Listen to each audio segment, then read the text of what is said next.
It all started like a picture-perfect journey. I was David, a young entrepreneur driven by passion and vision. Building my multi-million-dollar empire wasn't just a dream, it was my life. I was surrounded by supportive friends, a loyal team, and most importantly, a business partner I trusted, Mark. We laughed together, strategized over drinks late into the night, and celebrated every small victory as if it was the pinnacle of achievement. But you see, trust is a delicate thing.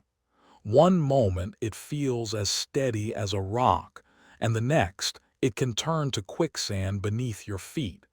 That's exactly what happened to me. One evening I was going through the company's finances. It was part of my routine, checking expenses and ensuring everything was where it should be. But that night felt different. I noticed something unusual, huge sums of money missing from our account. My heart raced as I delved deeper into the numbers. I felt dread creeping up my spine. Every click of my mouse revealed more discrepancies. It was like peeling an onion, each layer bringing tears. After some frantic hours of digging, I couldn't ignore it anymore. My own partner, the person who swore to have my back, was embezzling funds, using our hard work for his own selfish gains. My hands trembled, not just from anger but from total disbelief. How could someone I trusted so much betray me like this? The next day, I decided to confront Mark. I gathered all the evidence, bank statements, transaction records, emails. I was prepared to face him, but I wasn't ready for how this confrontation would go. As I walked into his office, my heart was racing. "Mark," I started, keeping my voice steady, "we need to talk." He looked up, feigning ignorance. "About what?" With an exhale, I laid out everything. "About the money you've been taking from the company. I have all the proof." His expression shifted instantly. But instead of remorse, I encountered cold, calculating eyes. "David," he said, his voice smooth as silk, "you have no idea what you're getting yourself into." I felt a chill run down my spine. "What are you talking about?" In that moment, he leaned back in his chair, crossing his arms with a smug smile that turned my stomach. "I know things about you, David. Things that could ruin your reputation. Your personal life, your mistakes. I could make them public. Just think about it. You're nothing without us." The room went still. I couldn't breathe. His words hung in the air like a heavy fog. I wanted to shout, to demand justice. But I didn't raise my voice. No, I had a better plan. I turned on my heels and walked away, but inside I was boiling. The trust I had in Mark evaporated faster than morning dew under the sun. Vengeance swirled in my mind like a storm brewing on the horizon. Sure, I felt trapped, but I wouldn't let him manipulate me. I needed a strategy, something profound to turn this around and put Mark in his place without losing everything I worked so hard to build. I decided to consult a lawyer. Not just any lawyer, but Sarah, a fierce and formidable attorney known for winning even the toughest battles. I'd heard stories about her. She was relentless in the courtroom, not someone you wanted as an enemy. Once I contacted her office, my heart raced with a mix of hope and fear. What if she couldn't help me? What if I was simply wasting my time? But then I reminded myself, I deserved justice. When I finally met Sarah, I filled her in on everything. I spilled my heart out about my empire, my betrayals, and my seemingly insurmountable worries. As I recounted the horrors Mark had thrust upon me, I felt a fire ignite within me. "David," she said, her voice strong and commanding, "we can win this, but you need to be ready. This won't be easy. We're not just fighting for money. We're fighting to expose deceit on a grand scale." With a firm handshake, I felt a spark of determination flicker to life. I chose to fight not just for myself, but for the many who had also trusted Mark. Together, Sarah and I devised a comprehensive plan, not just focused on recovering the stolen money, but also ensuring that Mark faced serious repercussions for his actions. I left her office feeling lighter, as if the weight of betrayal had lifted even just a bit. But as days turned into weeks, the path ahead remained murky. I had to gather evidence, build a case, and prepare for the battle that lay ahead. To my surprise, I found an unexpected ally during this turbulent time: my estranged brother, Evan. We hadn't spoken in years. Family issues torn apart by heartbreak and a loss that lingered far too long between us. But when I reached out, desperate for help, I found him surprisingly receptive. He, too, had a history with Mark, and his betrayal cut deep. When we reunited, emotions ran high. "I can't believe you actually called," Evan said, looking at me with a mix of guilt and remorse in his eyes. "I need your help, Evan. I can't do this alone," I replied, my voice softening. Just like that, we rekindled our bond, two brothers against a common enemy. Our shared anger transformed the pain of our past into a force of determination. Together, we strengthened our resolve, reminding each other of what it felt like to trust once again. Despite the emotional turmoil ahead, I knew we were on the verge of something big. Mark had no idea what was coming for him. If he thought I would cower in fear, he was about to get a rude awakening. With Sarah on one front and Evan on another, I felt ready to raise my lawyer, not my voice. The stakes were rising, and with it, so was my determination. I wouldn't let Mark's betrayal define my story. I was ready to take back what was rightfully mine. As the plan evolved, I found myself plunged into a whirlwind of emotions. Sure, I had Sarah guiding me with her sharp intellect and legal prowess. But facing Mark wasn't just a matter of strategy. It was deeply personal. Every detail surfaced in my mind, constantly replaying our history. The laughter, the trust, and now the betrayal stung like a fresh wound. When I reached out to Evan, my estranged brother, it felt like a leap into the unknown. It was a desperate call for help, driven by my growing anxiety about the situation. I needed somebody who truly understood the intricate web Mark had spun around our lives. I wasn't sure what to expect, but when Evan answered, a flicker of hope ignited. A few days later, we met at a coffee shop, neutral ground, away from all the noise. The atmosphere was thick with tension as I walked through the door. I spotted him immediately, sitting at a corner table, his fingers wrapped around a steaming mug. Years apart had etched lines on his face, familiar yet foreign. "Evan," I greeted, trying to mask my nervousness. "David," he replied, his voice a mix of warmth and uncertainty. We sat in silence for a moment, the weight of unspoken words thickening the air between us. Finally, I broke the quiet. "I need you to help me take down Mark." He squared his shoulders, and with those words, the dam of missed opportunities and shared pain burst open. We talked late into the evening, recounting old memories and scars left unresolved by betrayal.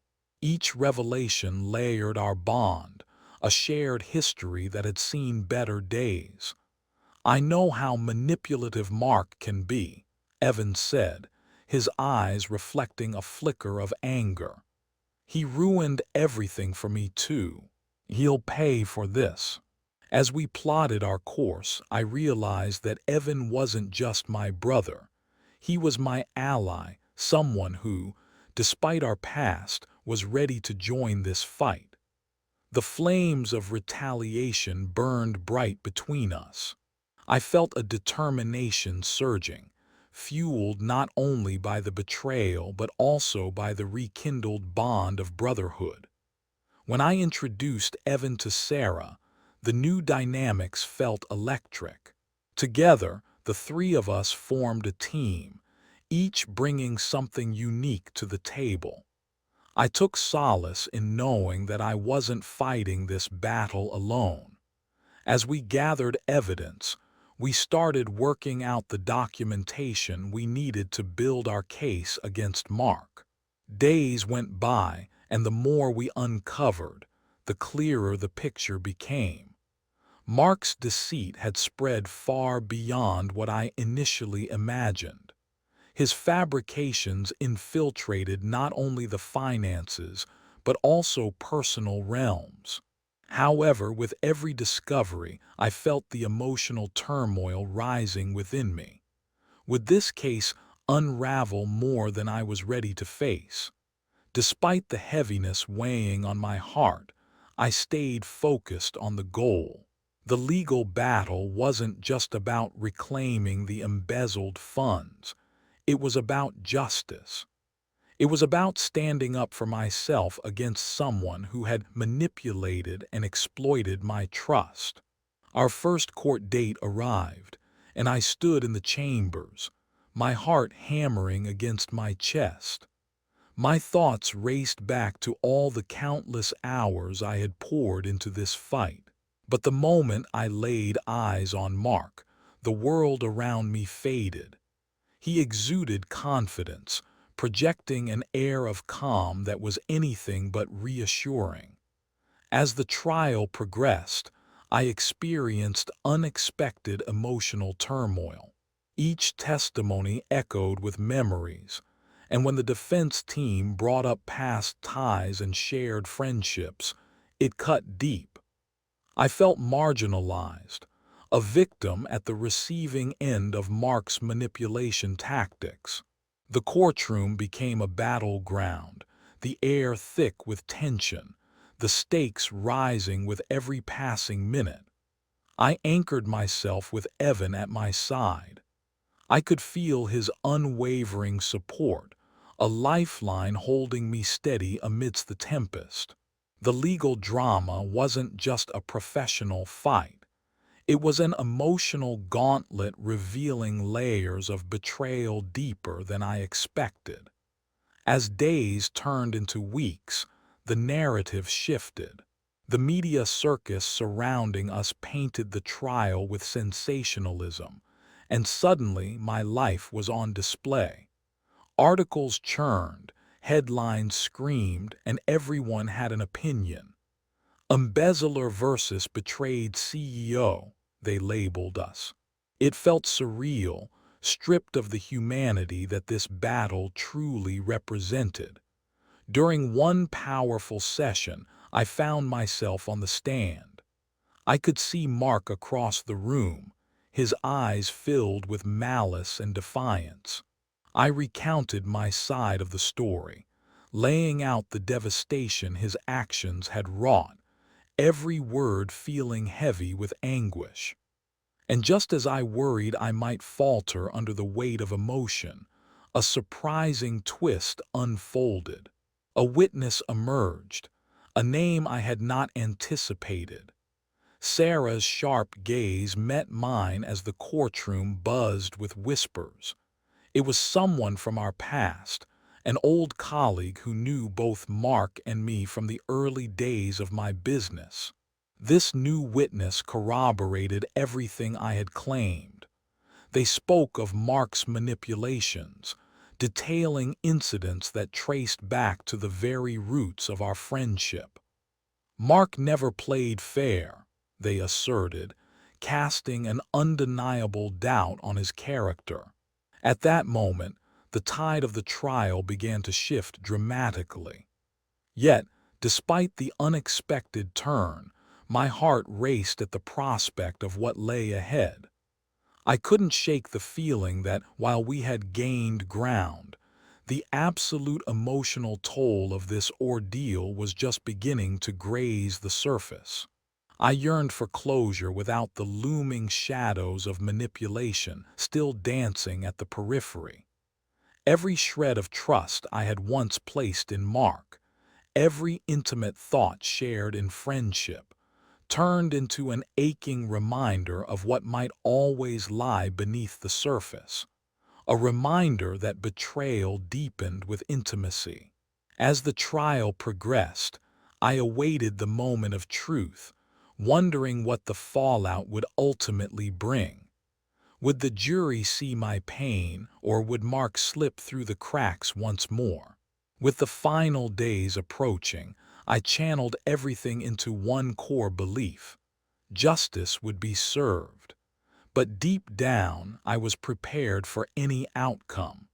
Would I find relief, or was I opening a Pandora's box of emotions I could never foresee? The battle was far from over, and each passing day seemed to heighten my sense of anticipation mixed with dread. I didn't know what awaited in the days ahead, but one thing was sure: I would hold my ground. Whether or not Mark was ever held accountable for his deceit was a different story. What mattered now was that I was no longer the victim.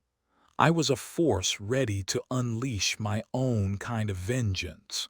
As the trial progressed, the atmosphere grew increasingly tense. My heart pounded each time I stepped into the courtroom. The stakes were high, and I was painfully aware that every decision, every piece of evidence we presented could shift the balance of justice in my favor, or throw everything into chaos. I could feel the eyes of the media, the whispers of the spectators, and most importantly, Mark's cold gaze following me, always reminding me of the threat he posed. But just when the weight of my fears began to feel overwhelming, a flicker of hope entered the room. A surprise witness emerged. As I sat on the edge of my seat, I could hardly believe my ears when I heard a familiar name echo through the courtroom. Jenna. It was someone from our shared past, a former employee who had once worked with us before moving abroad. My mind raced as I recalled her. A loyal team member, she had witnessed not just our successes but also Mark's manipulations. When the judge called her to the stand, she approached with confidence, her demeanor radiating strength. I recognized the steely resolve in her eyes. She had not come here unprepared. When she began her testimony, I held my breath. "I've known David and Mark for years," she stated, her voice steady. "What you see now is not the full story. I was there when the company began to change. I saw Mark take advantage of his position.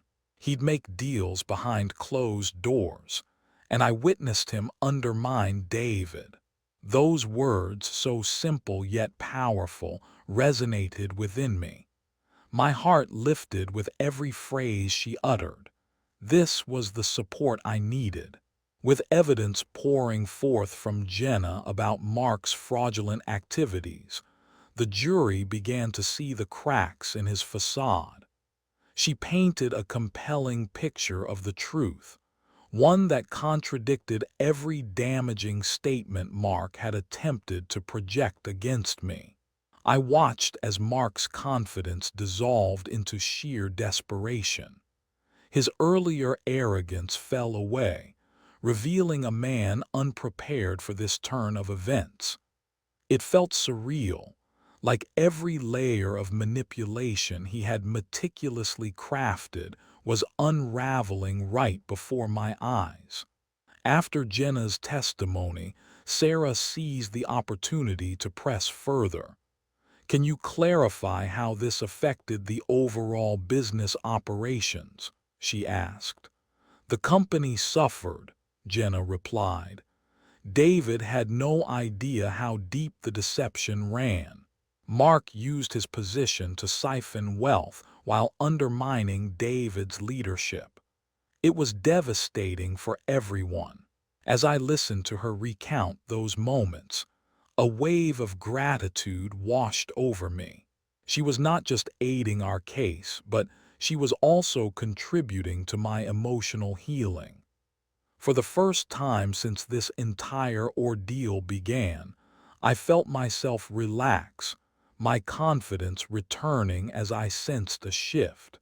With this surprise twist, the tide began to turn in my favor. At that moment, I realized there was strength in vulnerability, that acknowledging my pain and standing up against betrayal had its own power. But as the trial continued, the emotional toll began to rise again. Mark, cornered and desperate, attempted to regain control. There was a moment in the courtroom when he shot a pained look towards me, his voice trembling, trying to manipulate the narrative once more. David, you think this is about the money. You're the one with something to hide. I know your past and you won't escape it so easily. Those words struck like a dagger. I could feel the tension crash over us, the courtroom a simmering cauldron. But I refused to crumble. Instead, I met his gaze with calm defiance. You underestimated the strength of trust, Mark. It's stronger than your deceit. The final showdown loomed ahead, and as the story neared its climax, I felt the weight of all our lives hanging in the balance. The court was my stage for the truth, and I was determined to claim my voice, rooted not in anger but in resilience. On the day of the climactic verdict, nerves ran rampant. I could hear my heartbeat as the jury filed in. The tension in the room was palpable, a collective breath held. When the jury foreperson stood and announced the verdict, I felt time stand still. After careful consideration, we find the defendant, Mark Williams, guilty of embezzlement and conspiracy. The words rang out like a bell, echoing through me. A tidal wave of emotion crashed over me, and I fought to steady myself.